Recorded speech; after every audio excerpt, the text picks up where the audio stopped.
Oh yeah, apparently one of the contributing sorry for having Drew Pavlo on stream. One of the reasons why Omar Fateh lost in Minneapolis is because he belongs to like a Somali tribe that other Somalians don't like, and he was able to take advantage of intertribal politics. That's such a, pardon me, third world fucking reason to lose a mayoral election in America. Whether you are from Galmudug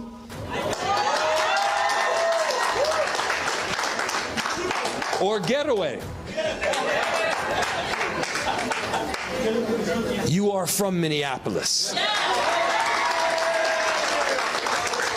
Whether you are from Bosaso or Mogadishu, you are from Minneapolis. Whether you are from Hargeisa,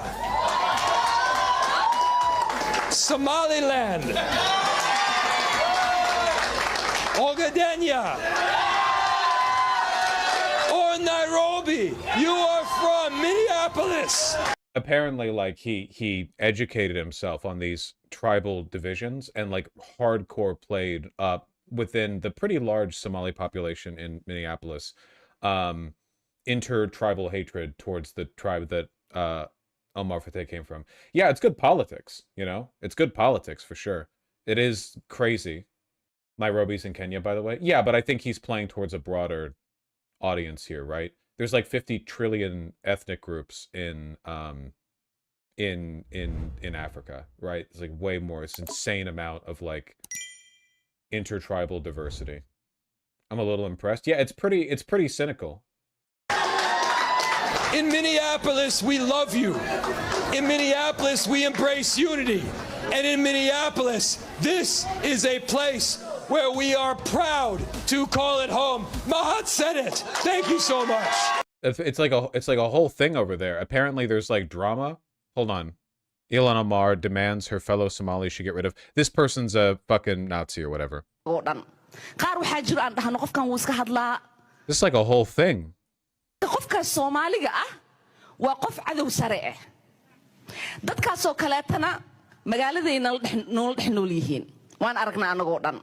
qaar waxaa jiro aan dhahno qofkan wuu iska hadlaa macna ma leh kanina adeerkay waaye bidiis waxa dhihin waxa laga yaabaa ka fishaabiyaalkeen waa taqaaniin dadkan ka hadlaayo Starbucks ka la fadhiistiin maybe masaajidka marmar inuu imaadana laga yaabaa xafladaha isla tagtiin waa taqaaniin dadkan ka hadlaa inuu guriga la deganahay waa aragtiin dadkaas iska qabta meel ma gaareen anaga Soomaali hadii aan nahay inta dadkaas ay nagu dhex jiraan I don't know how authentic these subtitles are. I have no way of knowing. Who is she? At the next election, you have to show who you are. Yes. You have to show who you are. Waxa laga doonayaa inaad dabada u tuurtaa.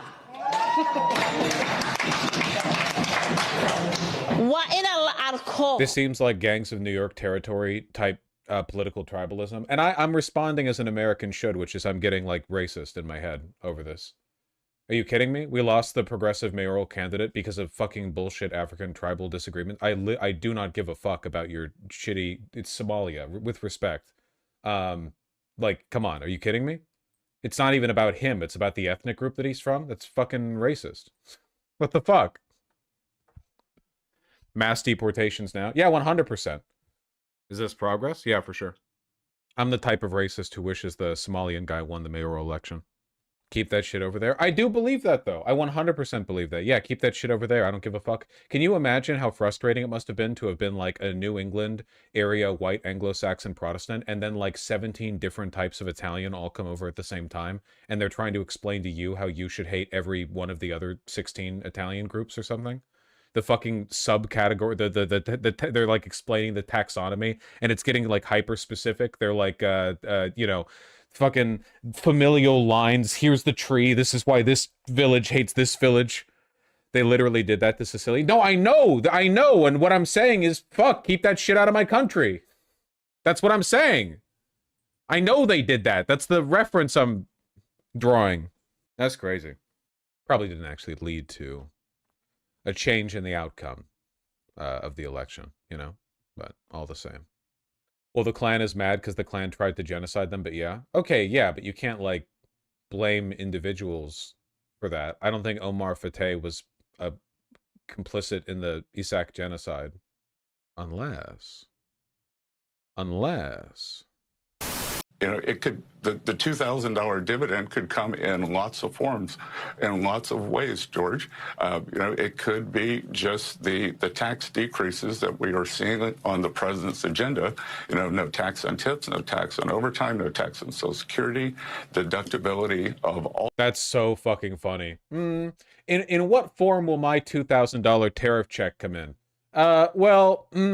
Really, all the money that you've saved by being a part of Trump's great economy, isn't that kind of like a $2,000 check in itself?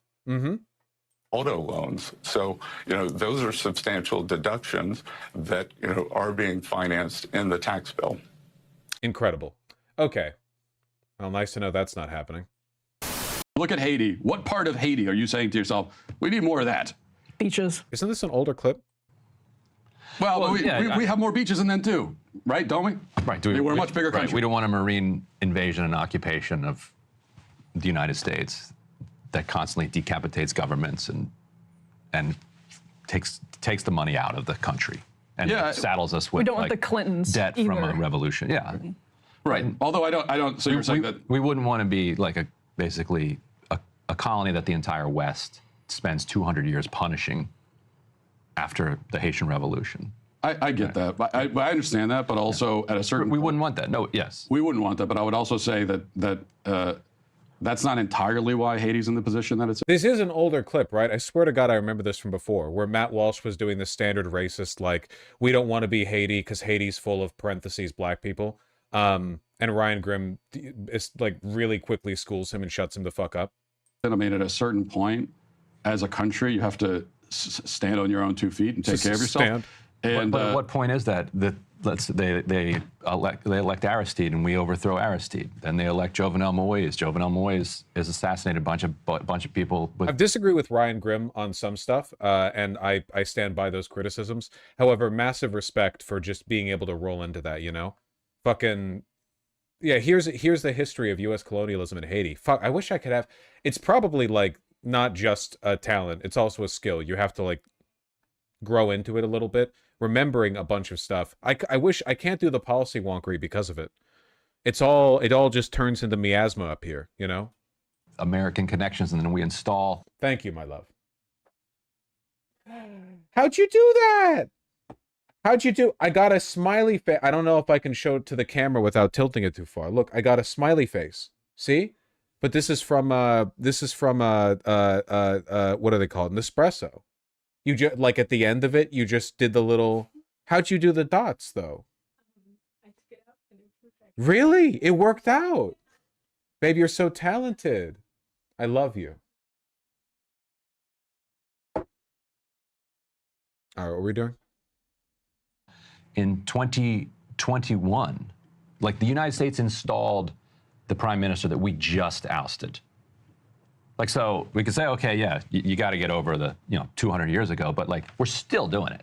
Yeah, I mean, and I'm not in favor of, I'm very non-interventionist in my policies, so I'm not in favor of most of the things that we're doing in other countries. We just made the new government in Haiti in a hotel room in Jamaica, and then we insisted that whatever government we made in Jamaica had to allow Kenyan troops to come in. If I became president, my first policy would be to give nuclear weapons to Haiti, to find out what happens. In actual news, Trump has pardoned everyone involved in the 2020 coup attempt. So there you go. He pardoned all the J6 people. Now he's pardoned all of the higher-up organizers, lawyers, everyone who lied or conspired to assist in the overturning.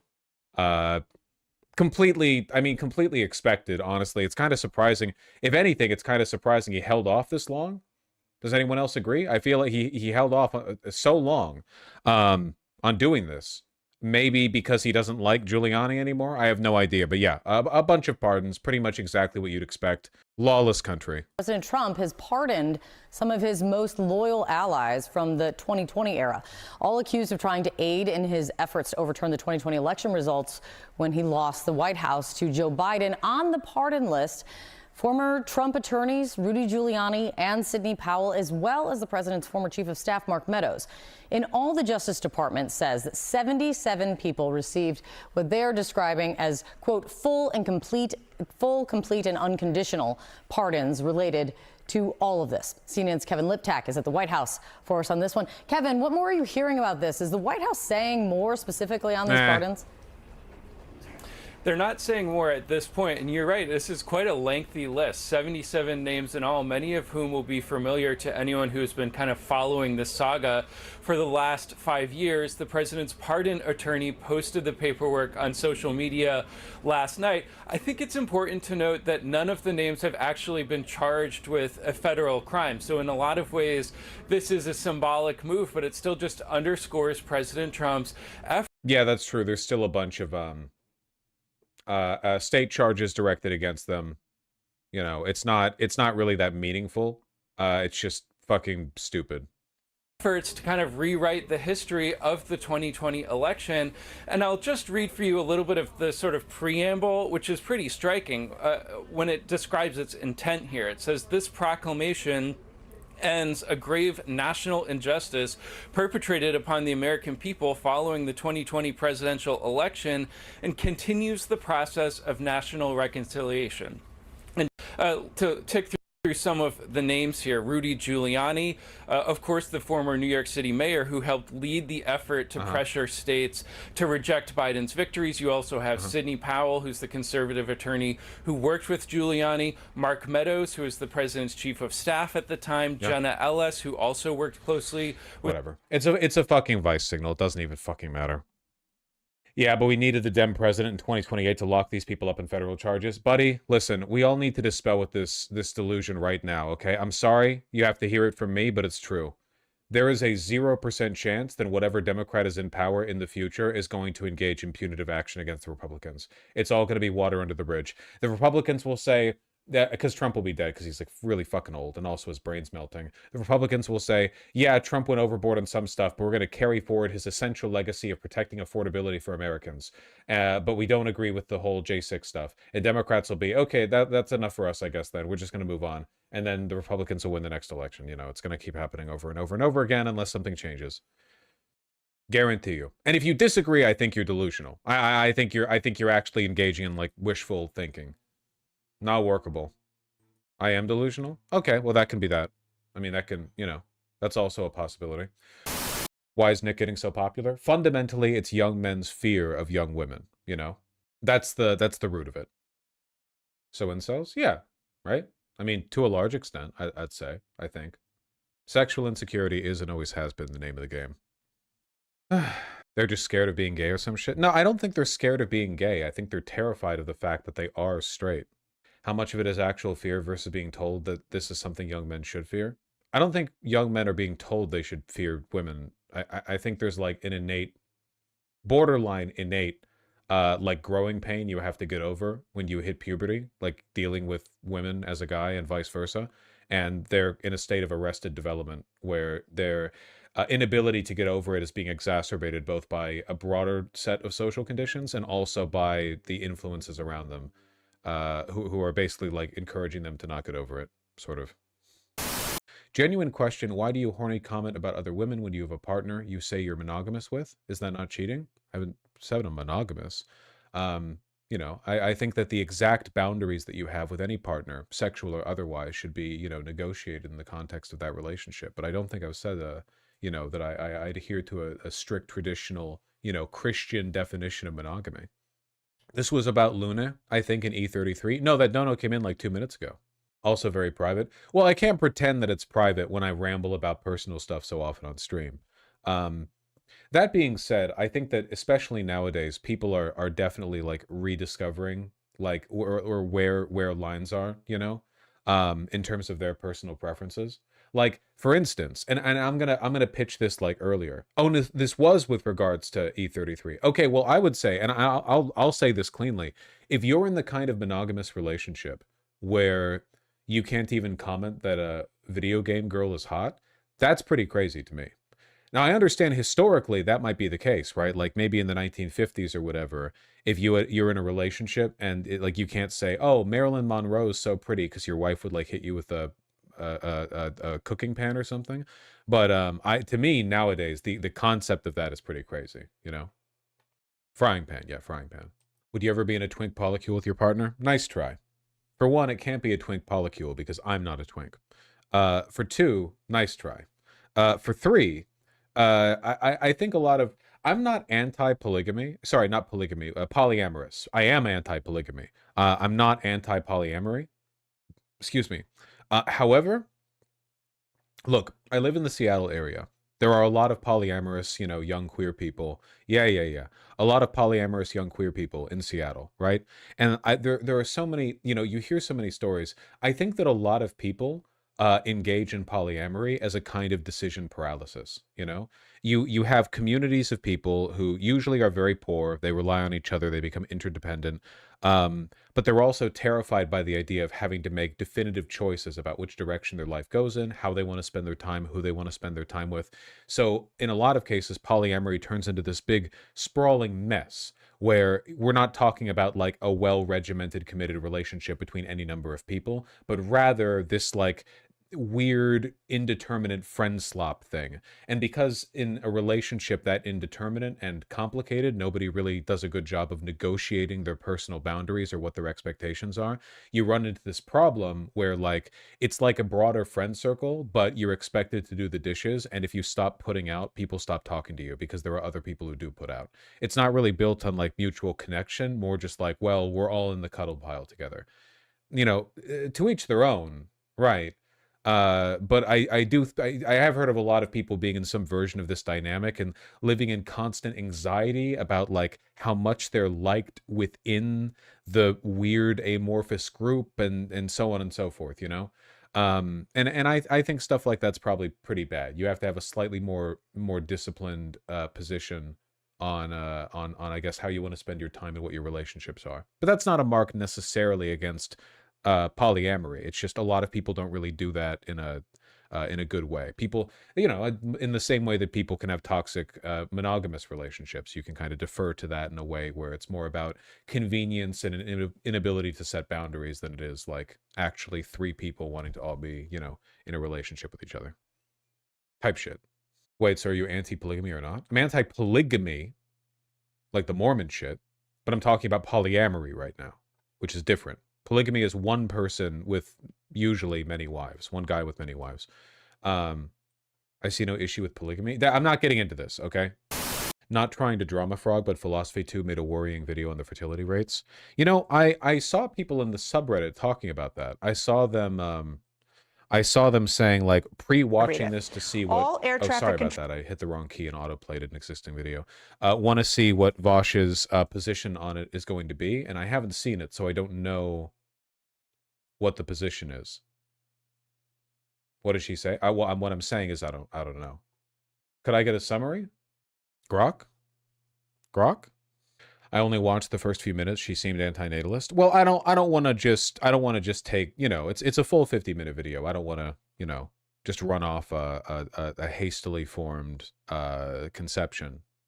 She thinks it's not a big deal. It's happened before, and old people are still productive and perform work. It's just not counted. If that is an accurate summary of the video, that's pretty bad. It is a big deal, objectively. It hasn't happened before, and old people can be productive, certainly, but it's not just like we know there's a difference in a wide variety of types of productivity and also child production between the age groups. It's I don't know. Maybe I'll watch it. I think she really focuses on like far-right people fear-mongering over it. Yeah, well, it's hard to talk about birth rates without everyone being like reminded of the fact that the loudest person on the subject is Elon, you know, talking about how essentially just like race baiting with it.